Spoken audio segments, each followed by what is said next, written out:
नमस्कार एवरीवन, आप सबका स्वागत है। 2025 शारदीय नवरात्रा जो 22 सितंबर 2025 से शुरू होने वाले हैं, उसके बारे में आज आपको मैं बहुत अमेजिंग जानकारियां दूंगी। ये वीडियो अंत तक जरूर देखिएगा। माँ की कृपा पाने का ये बहुत ही शुभ टाइम है, क्योंकि इस बार माँ शुभता के साथ आ रही हैं। ये नवरात्रा बड़े हुए नवरात्रे हैं, यानी एक दिन एक्स्ट्रा आया है। जब भी नवरात्रा बड़े हुए आते हैं बहुत शुभ होते हैं। इसके साथ माँ गज की सवारी पे आ रही है। कैसे पता चलता है गज की सवारी है? जब भी नवरात्रा सोमवार से शुरू होते हैं तो माँ का वाहन गज होता है, और गज माँ लक्ष्मी का वाहन है जो दिखाता है सुख को, वैभव को, समृद्धि को। तो इस बार के नवरात्रे बहुत शुभ हैं, और इन नवरात्रों का पूरा फल आप ले सकते हैं अगर ये उपाय जो मैं आपको बताने वाली हूँ आप इन्हें फॉलो करते हैं। तो वीडियो को मैक्सिमम शेयर कीजिएगा ताकि मैक्सिमम से मैक्सिमम लोग इस वीडियो से फायदा उठा पाएं। हाँ, अगर अभी तक चैनल को सब्सक्राइब नहीं किया तो जल्दी से सब्सक्राइब की दीजिए। जय माता दी, और शुरू करते हैं अपनी वीडियो को। 22 अक्टूबर सुबह सबसे पहले आप अपना मंदिर सफा करके आपको घट स्थापना करनी है। अगर आज तक आपने घट स्थापना नहीं की तो उसकी बहुत सिंपल विधि आपको बता रही हूँ। आपने एक मिट्टी का कलश लेना है और मिट्टी के कलश को धो के साफ कर लीजिए। उसके बाद उसमें पानी भरना है, थोड़ा सा गंगा जल डालना है, कुछ सिक्के डाल देने हैं जिसमें एक चांदी का सिक्का भी हो, और 9 प्लैनेट्स की 9 चीज़ें डालनी हैं। जैसे कि आपने सूर्य के लिए गेहूं को डालना है, चंद्रमा के लिए आपने चावल, मंगल के लिए लाल मसूर की दाल, गुरु के लिए हल्दी, आपने थोड़ा सा पाउडर डाल सकते हैं, शुक्र के लिए देसी घी की 1-2 बूंदें डाल दीजिए, और शनि के लिए आप डाल सकते हैं लौंग, और राहु के लिए जौ थोड़े से, और केतु के लिए काले तिल। ये चीज़ें डाल दी आपने। आप चाहें तो पंचरत्न भी डाल सकते हैं। जितना अधिक सामान डालेंगे उतना अधिक आपको फल मिलेगा। फिर उसके ऊपर आप पान के पत्ते सजाइए। 8 पत्ते सजाए जाते हैं। उसके ऊपर नारियल रखा जाता है। नारियल को लाल कपड़े में मोली में लपेट कर रखा जाता है। और जब घट स्थापना की जाती है तो नीचे कुछ चावल भी रखे जाते हैं जो शुभता का प्रतीक है, जो अबंडेंस का प्रतीक है। तो इस नवरात्रे अगर आज तक आपने घट स्थापना नहीं की तो जरूर कीजिएगा।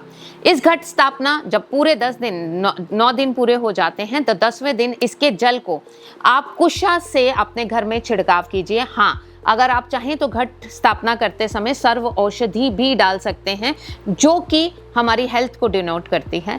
बाद में इसका पानी आप अपने घर में छिड़काव कीजिए, घर के सारे सदस्यों पे छिड़काव कीजिए, आप लॉकर में छिड़काव कीजिए, मेन एंट्रेंस पे छिड़काव कीजिए। आपके घर में हर तरह की नेगेटिविटी का नाश होगा, और इसके साथ साथ अबंडेंस एंड प्रॉस्पेरिटी बनी रहेगी।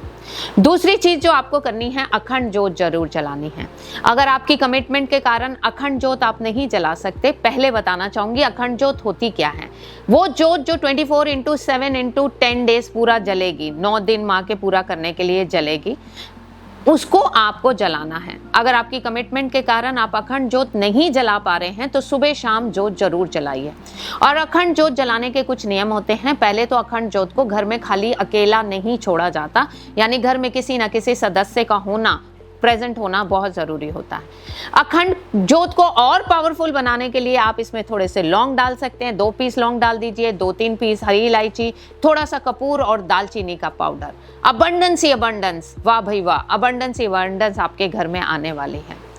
तीसरी चीज़ आप कर सकते हैं हवन सामग्री जो मार्केट में मिलती है वो लीजिए। उसमें कुछ आप ड्राई फ्रूट जैसे पंचमेवा कहा जाता है वो मिक्स कीजिए। आप उसमें मिक्स कर सकते हैं थोड़ा सा कपूर, घी, और बहुत सारी जैसे कि सर्व औषधि भी इसमें डाल सकते हैं। आप इसमें गूगल, लोबान भी डाल सकते हैं। जितना रिच बनाएंगे उतना अच्छा है। आप इसे मिक्स करके रख लीजिए, और थोड़ी थोड़ी हवन सामग्री से रोज आम की लकड़ी, थोड़ा सा सूखा नारियल और गोबर के उपले से आप घर में हवन कीजिए। दुर्गा माँ के किसी भी मंत्र के से जाप कीजिए। अगर और कोई मंत्र नहीं समझ आ रहा तो ओम दुम दुर्गाये नमः, या इसके साथ साथ आप जाप कर सकते हैं ओम एम रीम क्लीम चामुंडाई विचे, जैसे निवारण मंत्र कहा जाता है। और ये आप 11 आहुतियाँ दें, 21 दें, 108 दें, और लास्ट में पूर्ण आहुति देते हुए माँ से क्षमा प्रार्थना मांगिए कि मैंने किसी भी तरह की त्रुटि की है तो मुझे क्षमा कीजिए। हाँ, हवन करते समय सबसे पहले श्री गणेश जी का आह्वान किया जाता है। तो सबसे पहले श्री गणेश जी का आह्वान करके उन्हें कहिए कि मैं ये हवन स्टार्ट करने वाली हूँ, आप इसमें किसी तरह की विघ्न बाधा ना आए, आप उसका ध्यान रखिए और हवन कीजिए। और उसकी हवन की जो खुशबू आपके घर में फैलेगी ना, वो खुशबू अगले 6 महीने तक आपको कितना शुभ परिणाम देगी, ये आप करेंगे तो आपको पता चलेगा। हर रोज माँ का एक अलग तरह का भोग होता है, उसकी लिस्ट मैं आपको नीचे डिस्क्रिप्शन में दे रही हूँ। आप उस लिस्ट को यूज करके रोज माँ को अपना भोग लगा सकते हैं। माँ को जब आपने घर में बुलाया है तो कई बातों का आपको ध्यान देना होगा। पहले तो आपके घर में किसी भी तरह का नॉनवेज और अल्कोहल का यूज़ नहीं होना चाहिए। घर में झगड़े ना हो, क्योंकि ये दरिद्रता लाती है।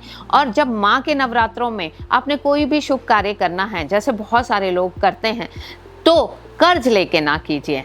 मतलब एक नया काम शुरू किया और कर्ज लेके किया, ये ना कीजिए। और इसके साथ साथ माँ की पूजा करते समय बार बार मोबाइल फ़ोन में मैसेज देखना, ये भी प्रिकॉशन आपको मैं दे रही हूँ। इन चीज़ों से आपको बचना है। और एक गलती जो हम लोग करते हैं वो मैं आज आपको इस वीडियो में बता रही हूँ, क्योंकि जिस दिन अष्टमी आएगी, अभी अष्टमी को आने में काफ़ी दिन है, उससे पहले अगर ये वीडियो आपको मिल जाती है तो शेयर ज़रूर कीजिएगा, क्योंकि बहुत सारे लोग ये गलती कर जाते हैं।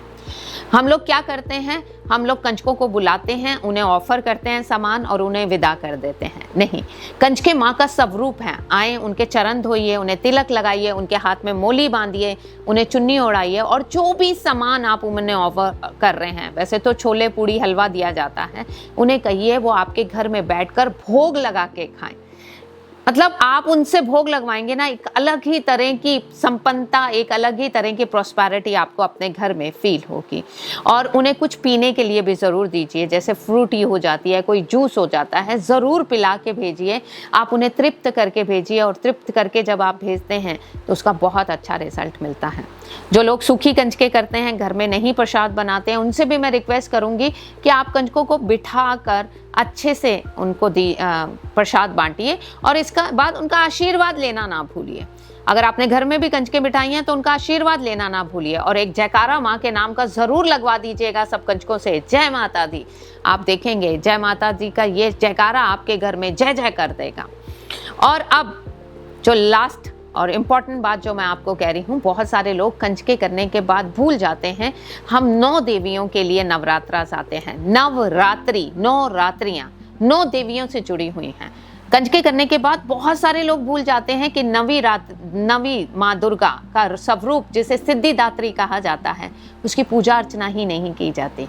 आपको पता है ये 9 देवियाँ अपना अपना फल देती हैं, लेकिन उसको सिद्ध करने की शक्ति आपको सिद्धिदात्री माँ देती हैं। तो इसलिए 9वीं देवी सिद्धिदात्री माँ की पूजा ज़रूर कीजिए। दुर्गा सप्तशती में उनका अध्याय है, वो ज़रूर पढ़िए, उनकी आरती ज़रूर कीजिए। और आप देखेंगे कि जब आप 9 देवियों की पूजा करते हैं तो आपका संपूर्ण नवरात्रि की पूजा होती है। तो ये छोटे छोटे पॉइंट हैं, लेकिन बहुत वैलिड, बहुत इंपॉर्टेंट पॉइंट हैं, जिन्हें अगर आप याद रखते हैं तो आपके जीवन में बहुत अबंडेंस आएगी और आप सबके जीवन में ये नवरात्रें बहुत ही शुभता, बहुत ही वैभव, बहुत ही समृद्धि, बहुत ही अबंडेंस लेके आए, ऐसी शुभकामनाएं। और आप सभी को जय माता दी चैट में, कमेंट में ज़रूर लिख दीजिएगा, जय माता दी।